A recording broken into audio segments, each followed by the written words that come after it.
Hello, boys and girls. Here I am again, Mrs. Prater, ready to read you another story. I hope you liked the last one. This one is a story we read during the year, but I think you'll enjoy hearing it again.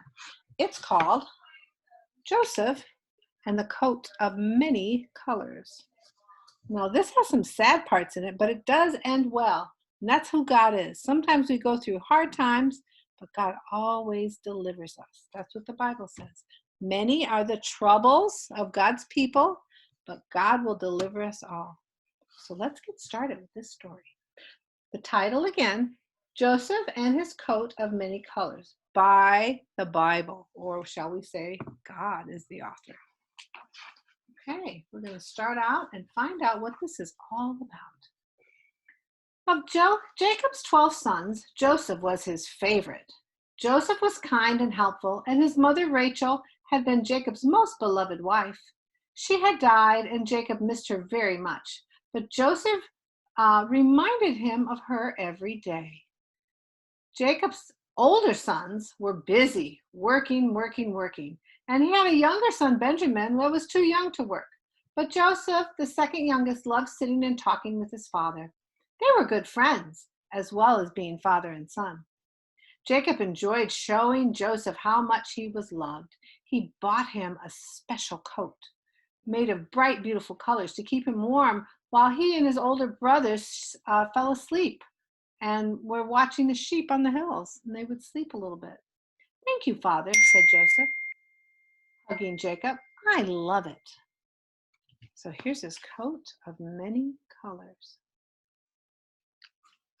Okay. Joseph's brother felt jealous.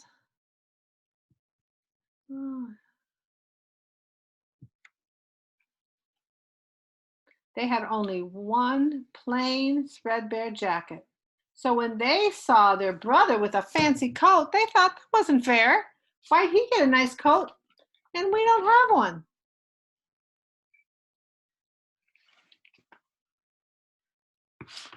Jealousy is not good, though. One day, the brothers were walking home from the hills to help harvest in Canaan, and where they lived. And Joseph's brothers were ignoring him, and they were muttering things. But Joseph didn't notice that they were being unkind. He was thinking about a dream he had the night before. So Joseph had a dream. "I had a dream about the harvest last night," he said. "We each had a sheaf of golden corn standing in the field. Mine stood taller, and the other ones bowed down. I think it's a message of God. What do you think it means?" So here, Joseph thinks this is him, and this is his brothers.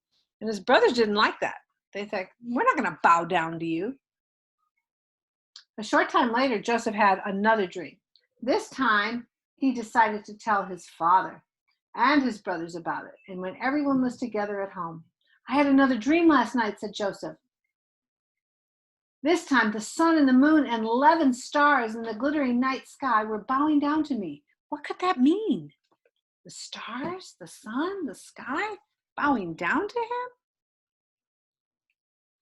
He had 11 brothers. Look at his 11 brothers. Are they very happy? No, they are not. Over time, Joseph's brothers grew more and more angry and jealous of Joseph. They didn't like what he had to say. They weren't going to let him rule over them. One day, the older brothers were out looking after the sheep, and Benjamin was at home, and Jacob sent Joseph out to see how they were doing. So Joseph went to see his older brothers. "Oh, here comes the dreamer," they said. "If only we could get rid of him," the other one said. "We could do what we like with him out here. We could say a wild animal got him and nobody would know the difference." The others felt hatred toward Joseph, and they wanted to hurt him because they were so jealous. Jealousy can give you bad feelings towards people. That's why jealousy is a sin. Only Reuben, Joseph's eldest brother, tried to stop him. "Let's not kill him. We don't want to do that. We don't want his blood on our hands. Let's just throw him in the well."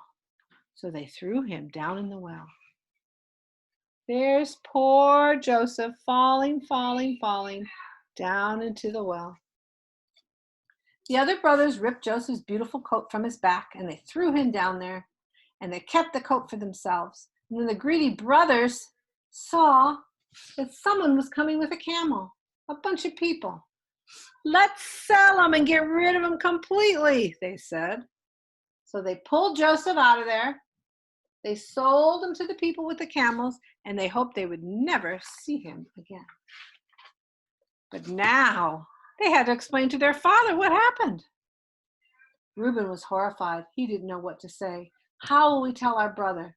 "Well, let's pretend it was an accident," his brother said. "Let's dip his coat in some blood and say a wild animal ate him." The brothers did that, and they went home, and they told their father this lie. It was not a true story. It was a lie.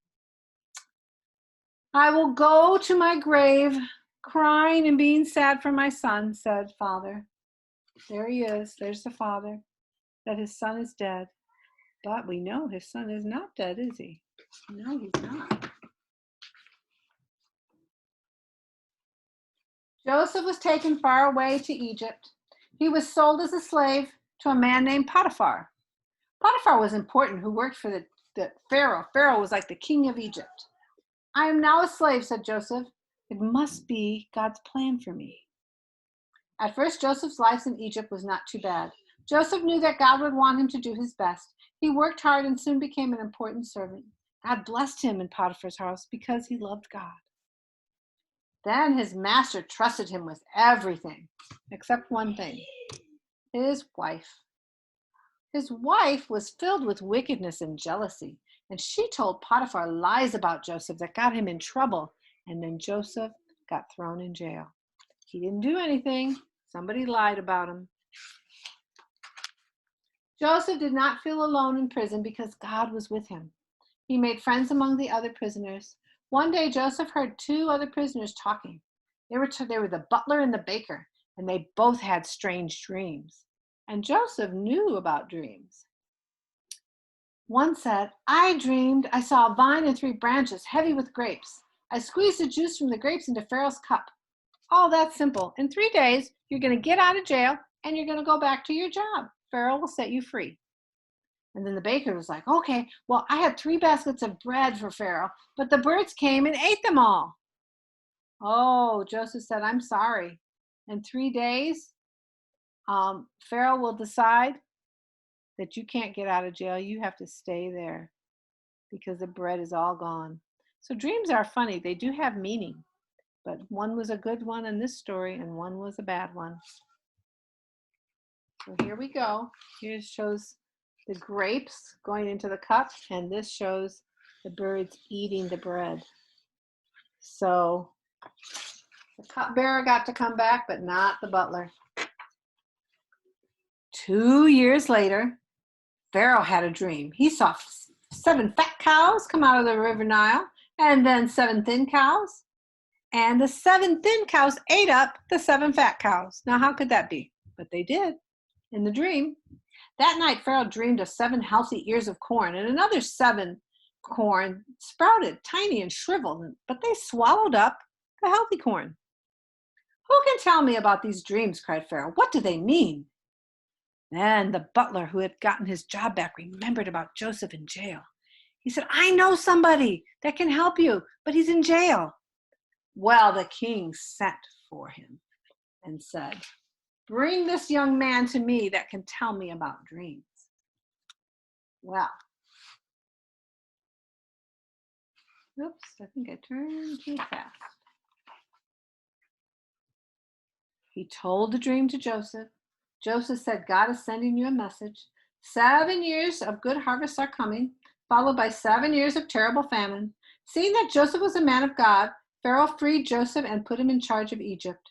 Joseph became rich and important because he could tell the king what happened in his dream and how to save the people. So he said, "You are very smart. You are going to be in charge right under me." So you know how that happened? Because God's will. That's how that happened. Just as Joseph had foreseen, 7 years of plenty were followed by terrible famine. Outside of Egypt began to starve, and where his family lived, they were very hungry. Egypt has lots of grain, Jacob told his sons. Surely they can spare some for us. So they went to where Joseph was to get some grain. Now, grain is what you use to make bread, but they don't know Joseph is there. So when they reached there, they bowed down before Joseph, and they didn't know who he was because many, many years had passed. It's just like my dream, said Joseph. My brothers are bowing down to me. And then the brothers said, we want to buy some grain. And Joseph didn't tell them who he was. He goes, I think you're spies. No, we're not spies. We are brothers. We are here. One of our brothers is dead. And they were talking about Joseph. And our father is at home with our youngest. He said, okay, to prove if this is true, bring your youngest brother back here. Then I'll give you some grain. So the brothers were thinking, this is our punishment. This is our punishment for what we did to Joseph. Tears came to Joseph's eyes when he saw the fear on his brothers' faces. So he felt sorry for them, even though they had done wrong. Joseph had a heart of God, and he had a heart to forgive his brothers for the evil he had done, because he saw that God made good out of it. So when everything goes wrong, if you trust in God, he will make something good out of it. That's who he is. At first, Jacob refused when the brothers came home to let Benjamin come. Since he had lost Joseph, Benjamin, and become Jacob's favorite son, he did not want to lose him. He was afraid. He said, no, you can't take my youngest son. I've already lost a son. But they were so hungry, Father finally said, yes, take him. So they took him. And eventually, they saw Joseph again. And Joseph said, come into the room. And he looked, he saw his little brother, and he cried. But he had to leave the room to cry because he didn't want them to know who he was. He gave them everything they wanted, all the grain. But then he tricked them. Joseph tricked them. He put this special cup, probably more than one, a silver cup, into the grain. Okay? And the brothers didn't know that cup was in there. So when they left, the soldiers came running after them, saying, you took the king's cup. You took the king's cup. They said, no, we didn't. And they opened up the bag, and they saw the king's cup. And now they were really afraid because they thought that king, Pharaoh's second in charge, would really hurt them. So they went back. And they pleaded for their lives, especially their little brother. And then finally Joseph said, shut the doors. And he talked to his brothers, and he told them who he was. And the brothers were afraid. But Joseph said, you don't need to be afraid because I forgive you. I forgive you because God has done good with what you intended to do bad. So I forgive you.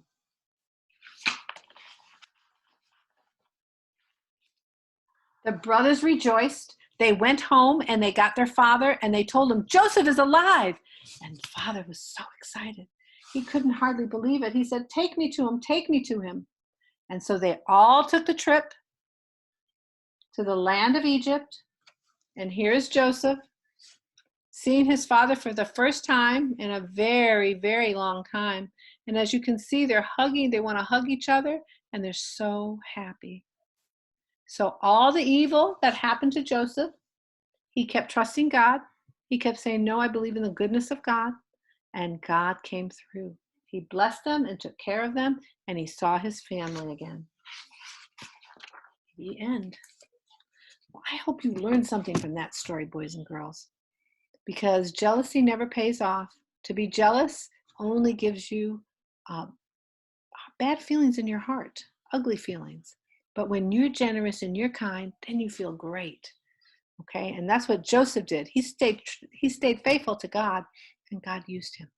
Boys and girls, I had fun reading that book to you. I hope you enjoyed it. And I'm going to see you next week live on our Zoom channel. See you later. Bye-bye.